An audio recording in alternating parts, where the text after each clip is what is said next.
Educação à distância, mudando realidades.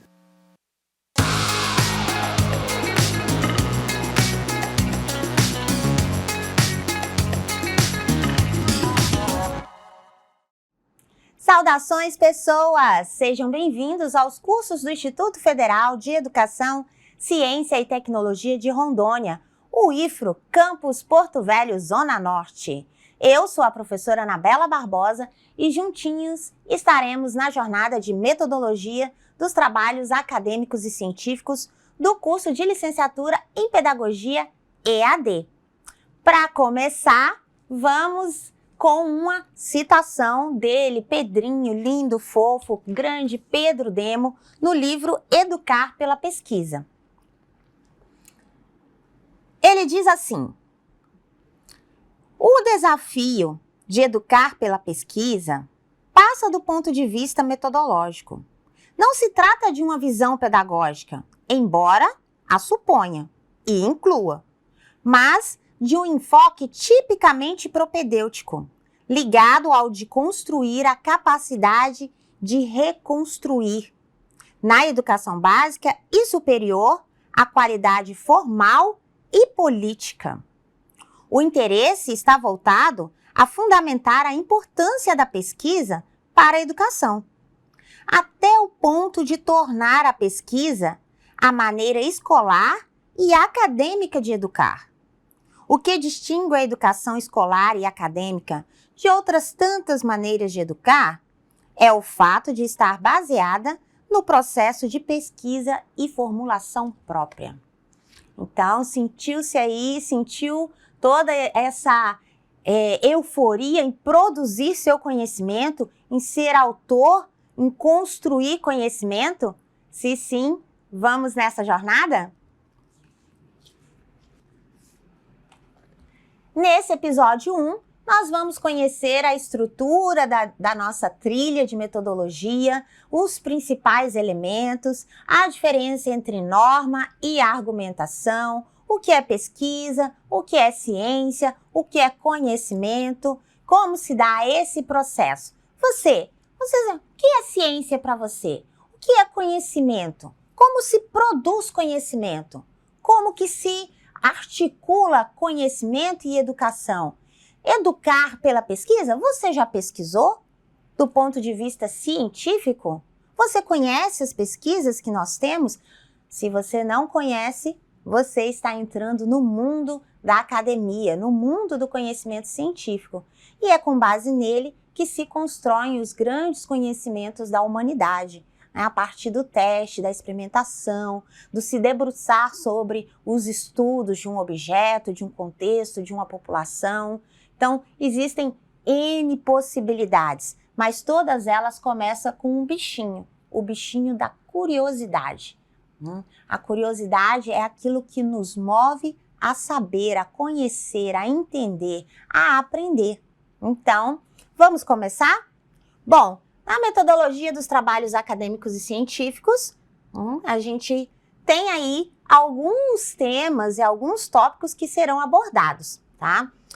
Na primeira linha, a gente vai trabalhar ciência, pesquisa, conhecimento, curiosidade, dúvida, argumentação e qualidade formal e política, tratando mais dessa ideia como o processo de argumentação. Já na estrutura voltada para a formatação, para a norma, a gente vai entender ou nos propomos a entender o que é a produção científica, quando a gente trabalha com produção acadêmica e científica, o que é o projeto, o que são os produtos decorrentes de um projeto, como que é a normatização dos trabalhos acadêmicos, qual a estrutura textual de um trabalho, como se formatam os textos acadêmicos e científicos, como se faz citações e, por último, mas não menos importante, como se realiza as referências. Ai, não sei o que é nada disso. Ou, eu já estou por dentro, já acompanho. Bom, independente aí da da sua familiaridade com esses termos, nós vamos passar por todos eles e vamos adentrar esse universo que é a produção científica, a construção do conhecimento. Falando de produção de conhecimento, nós temos o seguinte: uma das primeiras intenções da nossa proposta aqui é fazer uma distinção entre argumento e norma. Por quê? A ciência, ela tem dois grandes polos, trabalhando pela metodologia. A metodologia é o método, como que eu faço, de que jeito. Então, quando a gente entra na estrutura da academia, nós temos que apresentar os trabalhos com uma certa estrutura. A intenção da estrutura, você ter um documento, por exemplo, escrito em preto, numa folha branca, né, ter um título com a letra maior, ter notas embaixo, ter uma capa, ter uma contracapa, tudo isso ela serve para garantir que a estrutura vai ser padronizada e que, ao ler, a pessoa se concentre no conteúdo daquilo e não na forma como ela está disposta.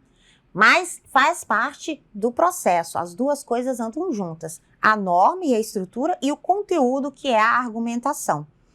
Não adianta nada a norma sem a argumentação, certo? E a argumentação sem a norma torna o conteúdo, o conhecimento difícil de compreensão. Então, eles devem estar juntos, caminhar engrenados, certo? A norma vai tratar basicamente da estrutura.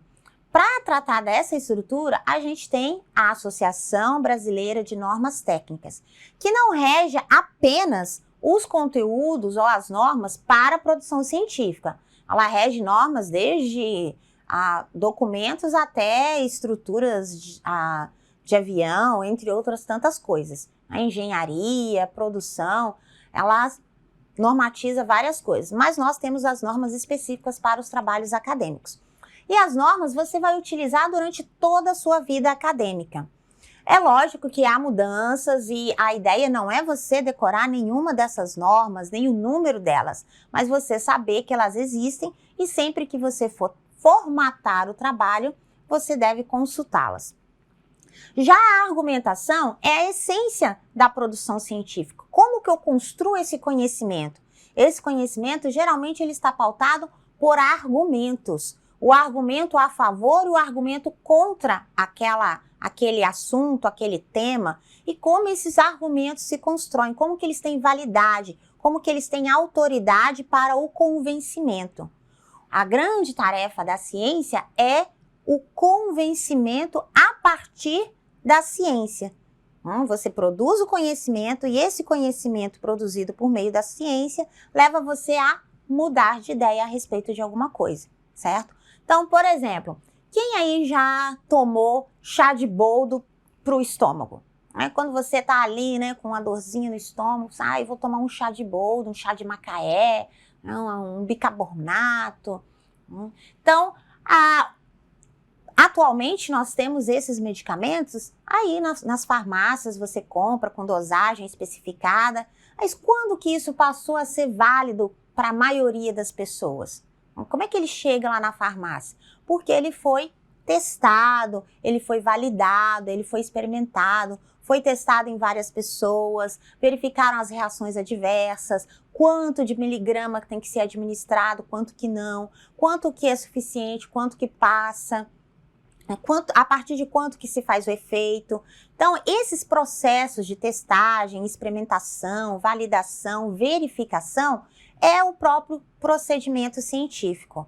E aí, para ele chegar a esse conhecimento, fala assim, eu vou usar um chá de boldo, porque eu sei que é certo. É diferente de você ouvir, por exemplo, olha, isso eu não sei se todo mundo já ouviu, né? Quando você chega uma visita em casa e você fala, não quer que aquela visita fica por muito tempo, você tem um compromisso, mas você não sabe como, né, sair daquela situação, coloca uma vassoura atrás da porta. E aí, será que funciona? Isso é um conhecimento científico ou é um senso comum? Que alguém contou para você e alguém contou para esse alguém que contou para você, ou que alguém contou para alguém que contou para esse alguém que contou para você? Então, quando esse conhecimento ele não é testado, ele não é divulgado, ele não é experimentado, ele não é formatado, ele não é científico. Então, a chance dele acontecer ou dele não acontecer é muito grande. E é essa a nossa primeira diferenciação. Mas, voltando, nós temos então a norma e o argumento. Uma é a estrutura, outra é o conteúdo. Bom, e aí a gente tem que, para a produção do conhecimento, ele está ligado a esses elementos. O conhecimento está ligado à sociedade, essa sociedade passa por um processo de investigação, é necessário que essa investigação tenha um intuito ou esteja relacionada à prática social e essa investigação ela vai se formalizar por meio do processo de pesquisa científica. E como o Pedro Demo falou, é essencial que essa produção científica, esse educar pela pesquisa, a pesquisa seja um processo educativo, seja um processo de formação do ser humano, do sujeito. Eu aprendo por meio da pesquisa e eu formo por meio da pesquisa. Então, é uma dialética do processo. Tanto a pesquisa fundamenta a minha prática, quanto ela é o fundamento do processo. Então, esses elementos eles têm que estar conectados. Ou seja, eu tenho um conhecimento. A gente pode fazer tanto o processo de cima para baixo, quanto de baixo para cima. Eu tenho que o conhecimento subsidia a atuação da sociedade, e a partir dessa atuação da sociedade, ela procede a novas investigações. Essas novas investigações interferem na prática social, e à medida que essa prática social acontece, surgem novas pesquisas. Essas novas pesquisas, elas advêm justamente do processo de educação. Então, tanto vacinas, quanto remédios, quanto estruturas de engenharia, quanto equipamentos, quanto modos de educar, estratégias de aprendizagem, propostas didáticas, elas surgem diante da pesquisa. Vocês vão conhecer aí ao longo da história da educação que os processos de aprender, de ensinar, os métodos, as técnicas, os conteúdos, os currículos, eles surgem e eles são utilizados por nós a partir da pesquisa. Então, tem Jean Piaget, que foi um grande teórico da educação, em que ele estudou o processo de desenvolvimento do indivíduo, especialmente da criança. O que ela faz até com zero anos, meses, o que ela faz com 6 meses, com 7 anos, com 12 anos. O Vygotsky, que estudou os processos de construção neurológicos superiores, então como se dá a linguagem, como se dá a abstração e inúmeros outros autores que, por meio da pesquisa, transformaram o modo de educar. E a educação passou a adotar esse conhecimento como instrumento para o seu processo.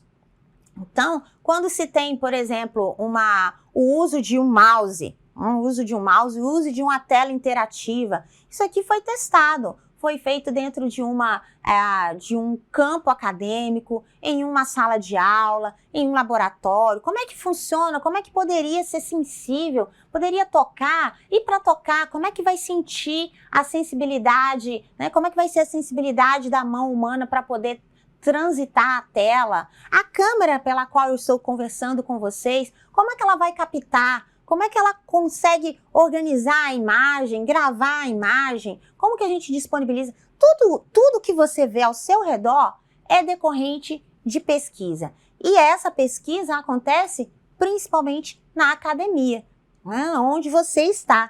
E esse processo é que sustenta, portanto, a nossa prática social. E a ideia do Pedro Demo é justamente, tanto quanto mais, tornar a pesquisa, a prática de ensino e a prática de formação humana. Bom, e aí, segue reto toda a vida, a gente tem como que isso se relaciona com as nossas... Opa, passou demais? que a gente tem ele, né, o nosso grande, maravilhoso Paulinho. Ai, Paulinho que é o ícone da educação brasileira, que é doutor honoris causa, tem uma escola para estudar Paulo Freire nos Estados Unidos, né, que é nome, os seus títulos, são mais de 30 títulos conhecidos no mundo inteiro. Então, nossa referência não poderia ser outra senão Paulo Freire. Mas ele fala de pesquisa? Sim, com certeza ele fala de pesquisa, com certeza ele fala de conhecimento. E essa obra maravilhosa, Pedagogia da Autonomia, não é a primeira obra dele. Uma das mais conhecidas é Pedagogia do Oprimido, mas Pedagogia da Autonomia, em que ele já faz no fim da vida, ela consegue ser ainda mais suave do ponto de vista de fala e ainda mais crítica do ponto de vista de reflexão. Se você ainda não leu, eu recomendo que você comece a leitura das obras de Paulo Freire por Pedagogia da Autonomia. É um livrinho pequenininho assim, ó, dá quase, acho que não chega a 30 páginas. E é uma delícia, você vai ler ele assim com 2 horas. Maravilhoso. E nesse livro, ele fala o seguinte: na formação permanente dos professores, o momento fundamental é o da reflexão crítica sobre a prática. É pensando criticamente a prática de ontem que se pode melhorar a próxima prática. O próprio discurso teórico, necessário à reflexão crítica, tem de ser de tal modo concreto que quase se confunda com a prática. O que é isso? Bom, Paulinho está dizendo o quê? Que o processo de formação de professores, ele é um processo em que você faz uma reflexão sobre a prática. Ah, mas eu não trabalho ainda, professor, eu não leciono, eu não trabalho em escola. Sim, mas a partir do momento que você inicia o curso, você olha para as práticas, você faz um estudo das teorias, um estudo dos conteúdos, um estudo dos exemplos, das normas, você está refletindo sobre a prática de outro, sobre o que o outro já fez. O que o Paulo Freire convida é que você faça isso com constância. Não há para ele uma dissociação entre reflexão e prática. O processo é dialético, o processo é cíclico. Dialético no sentido de que vai e volta, eles se conversam. Dialético mais do que dialógico. Dialético tem uma perspectiva crítica. Então não é só um toma aqui e dá lá. É um toma aqui e dá lá, mas intermeado de reflexão. Então, o processo dialético significa que você reflete, você pratica e você reflete. Né? Esse é o ciclo. Então, hoje estamos aqui na aula de metodologia e aí trabalhei a aula com vocês, depois eu assisto a aula e vejo, poxa, deixa eu ver, olha, essa fala aqui não ficou adequada. Naquele momento eu poderia dar esse exemplo. Como será que eu posso ligar esse exemplo com atividade prática com os alunos? Tá? Então, esse processo é necessário para a formação do professor e é ele que está na essência do praticar ciência. Como diz aqui o Pedro Demo também no seu outro livro, que inclusive é base das nossas referências. Então, praticar ciência consiste em você olhar a realidade, refletir sobre essa realidade, discutir o que está dando certo, o que está dando errado, o que pode ser melhorado, o que funciona, o que não funciona e transformar essa realidade para uma nova prática e assim sucessivamente. Ou seja, é um processo interminável, nunca vai terminar, é ad eterno, como dizem no direito. Sim, e aí o que acontece? Bom, acontece que a gente tem aqui no livro do Paulinho a recomendação e está aí disponível no ambiente virtual, Pedagogia da Autonomia, dentro do repositório da Universidade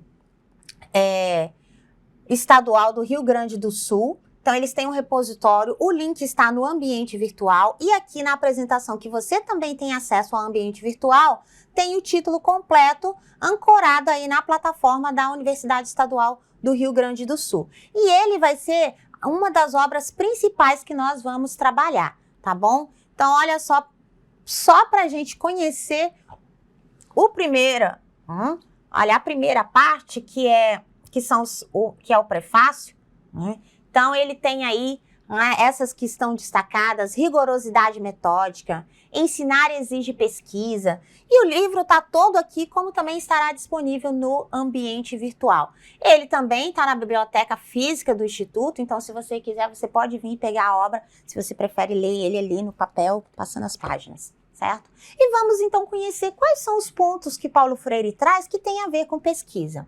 Uma das grandes questões que Paulo Freire vai trabalhar é a validade da ciência. Ele faz referência à validade da ciência juntamente com Pedro Demo, tá? Os dois entrelaçam-se nesses conhecimentos. Então, Pedro Demo vai falar que a validade da ciência, ela é assim, não é um resultado formal apenas, e aí a gente recorre à norma. Então, não está a aparecer apenas na formatação do trabalho, mas também é um resultado de processos de confronto, conquistas e perdas, nunca perfeitamente resolvidos, e envolve a intersubjetividade, a autoridade do argumento, a relevância social e a ética. Percebam que as palavras são assim bem parecidas, né? Olha só, envolve o confronto, envolve a discordância. E a discordância não é que eu goste ou não goste de você, mas é a discordância do pensamento. Então, por que eu usar o processo de alfabetização silábico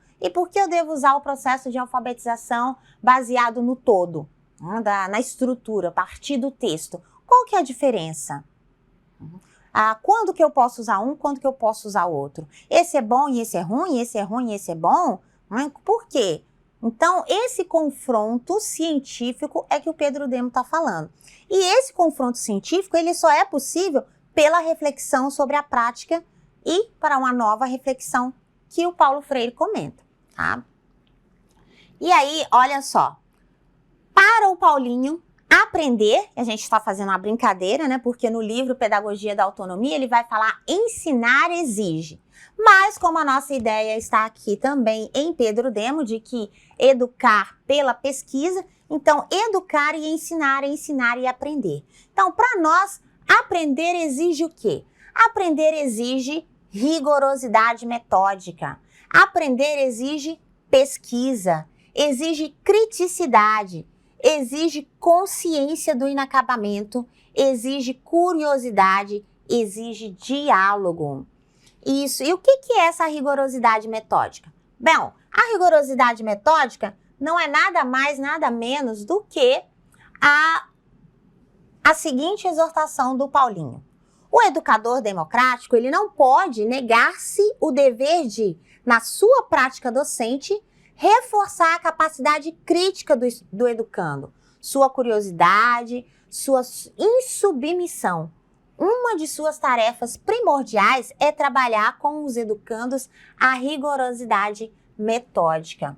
Rigorosidade metódica é justamente a norma. Não pelo contrário, quando a gente dá grande valor ao conteúdo, não significa que a gente está renegando a norma. A rigorosidade metódica é essencial para que o conhecimento científico seja validado. O que é essa rigorosidade metódica? Quando você tem uma vacina, e você toma essa vacina por quê? Bom, você toma essa vacina porque o processo de transformação do agente em vacina, ele foi rigorosamente testado.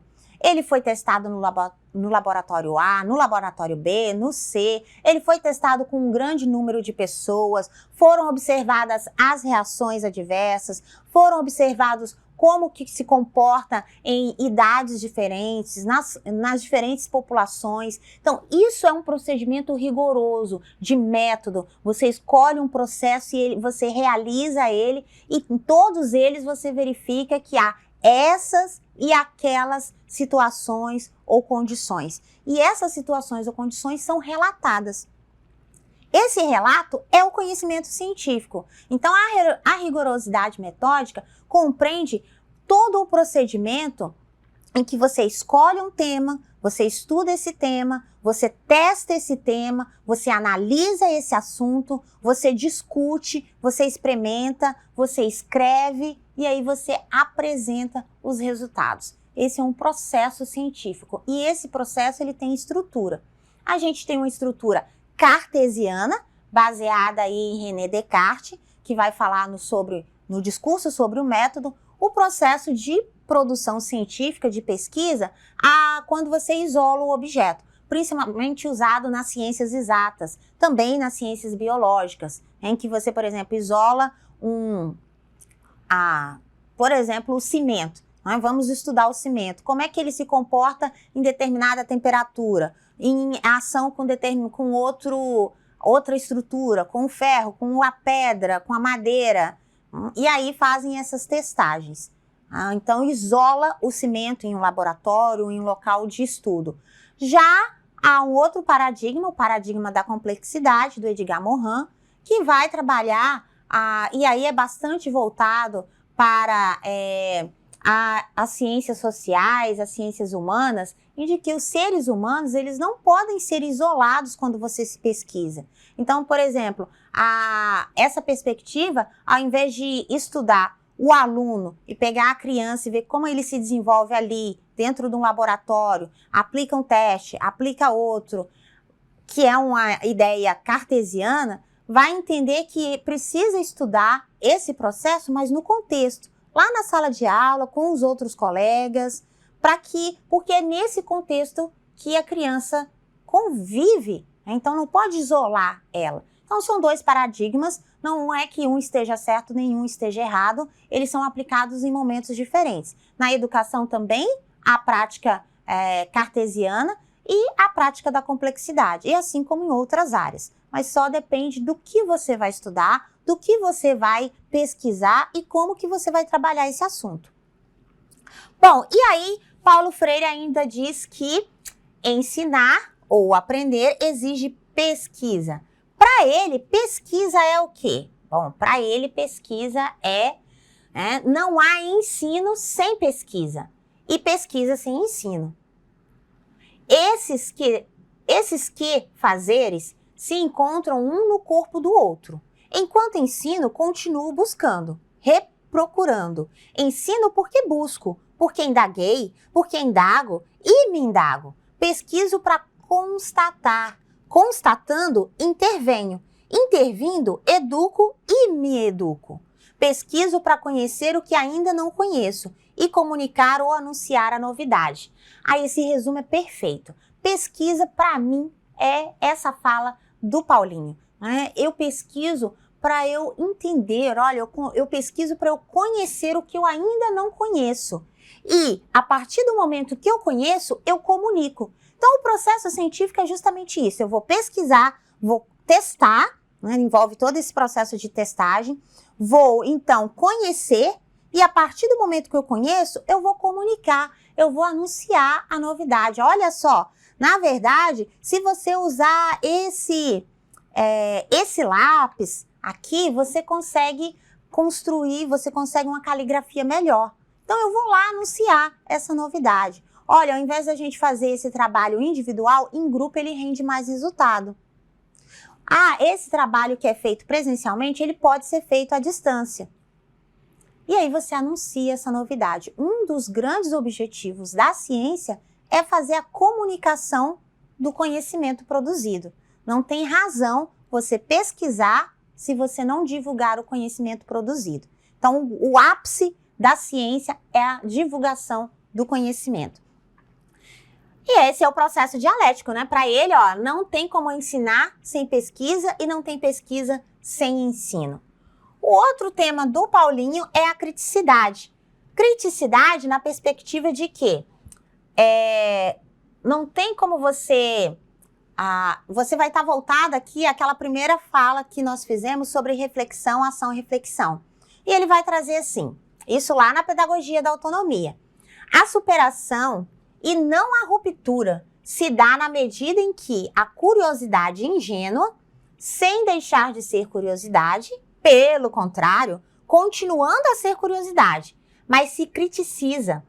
Ao criticizar-se, tornando-se então, permito-me repetir, curiosidade epistemológica, metodicamente rigorizando-se na sua aproximação ao objeto, conota seus achados de maior exatidão. Gente, esse texto é muito lindo, eu tô apaixonada.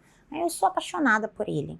Ai, vontade de que ele estivesse com a gente, né? Mas ele está em espírito. Então, olha o teor dessa citação do Paulo Freire. Quer dizer, não é ruptura, mas é superação daquilo que eu aprendi, que eu conheci. Então, a curiosidade ela é essencial. O Albert Einstein também dizia isso. Não são as respostas que movem o mundo, são as perguntas. As perguntas é que me colocam em movimento. Para respondê-las é que eu busco. Então, a curiosidade, se você pode observar, quanto mais criança, mais curioso a gente é. É uma pena que ao longo do processo da nossa vida, a gente vai perdendo essa curiosidade. Mas esse não é o objetivo. Nosso objetivo é justamente que você tenha sempre curiosidade. Curiosidade de como ensinar diferente, curiosidade de como fazer, curiosidade de como aprender. Então, a curiosidade, ela é o sentimento motor da aprendizagem. E é a curiosidade que o Paulo Freire está falando, sai daquela curiosidade ingênua que é o quê? Ah, como é que faz um bolo? Ou, o que é aprendizagem? Que é uma curiosidade ingênua para uma curiosidade, olha o termo que ele usa, uma curiosidade criticizada. Olha, criticizada, uma curiosidade epistemológica. Epistemológica vai trabalhar a essência, o cerne, como que aquilo nasce, como que aquilo realiza, como que aquilo funciona. E aí, ele vai falar que, olha, essa curiosidade, ela se torna epistemológica a partir do momento que ela vai se rigorizando-se, ou seja, que vai sendo aplicado o rigor científico sobre ela. Que esse rigor científico? O processo científico, aquele que você testa, que você analisa, que você reflete, que você testa de novo e que você comunica o conhecimento. Ai, né? Dá vontade de falar de tudo, meu Deus. Bom, e aí a gente tem, além da criticidade, a consciência do inacabamento. Consciência do inacabamento, para Paulo Freire, é algo que faz parte da essência de ser professor. Como professor, diz ele, como professor crítico, eu sou um aventureiro, responsável, predisposto à mudança, à aceitação do diferente. Nada do que experimentei em minha atividade docente deve necessariamente se repetir. Então, nada do que eu fiz, eu vou fazer exatamente de novo. Porque se está internalizado em mim o processo dialético, o processo de ação, reflexão, ação, então nunca o que eu fiz vai ser feito exatamente de novo, certo? E aí, a consciência do inacabamento significa que nós somos seres em constante construção, nós aprendemos a todo momento. E está ligado diretamente à ideia de buscar, à ideia de curiosidade, de que você busca o conhecimento.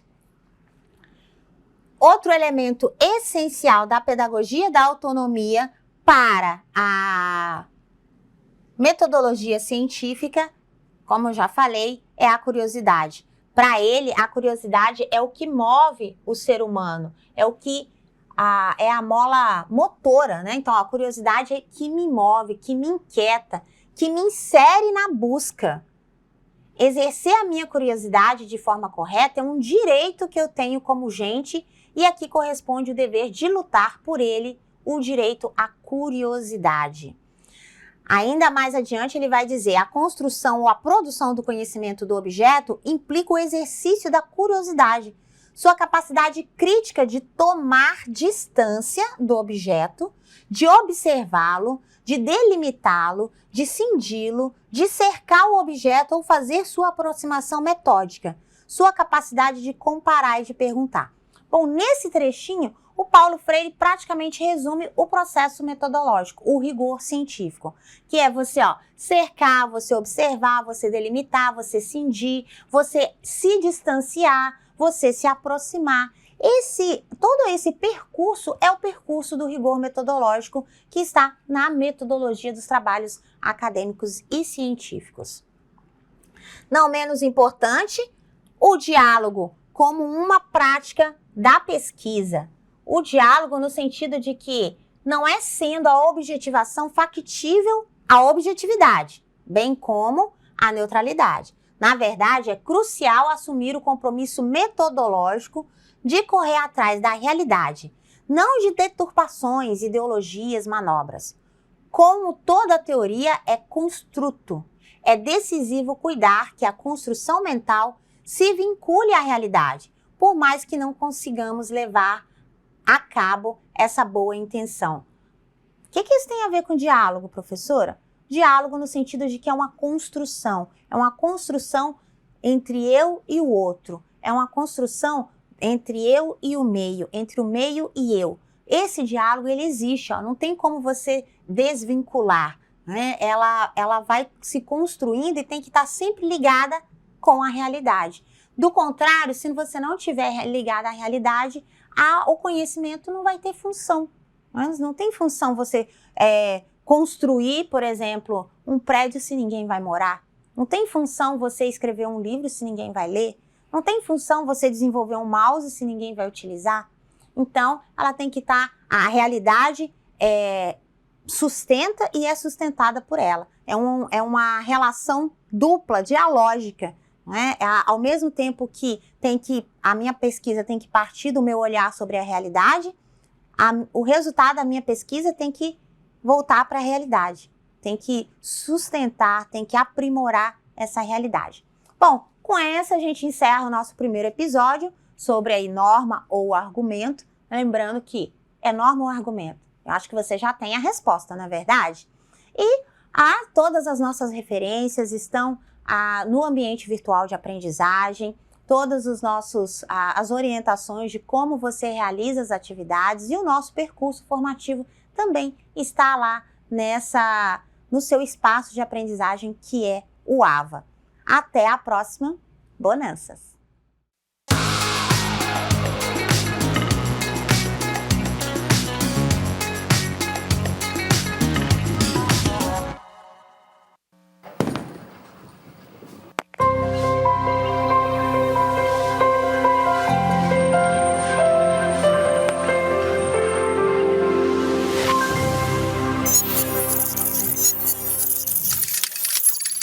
Educação à distância, mudando realidades.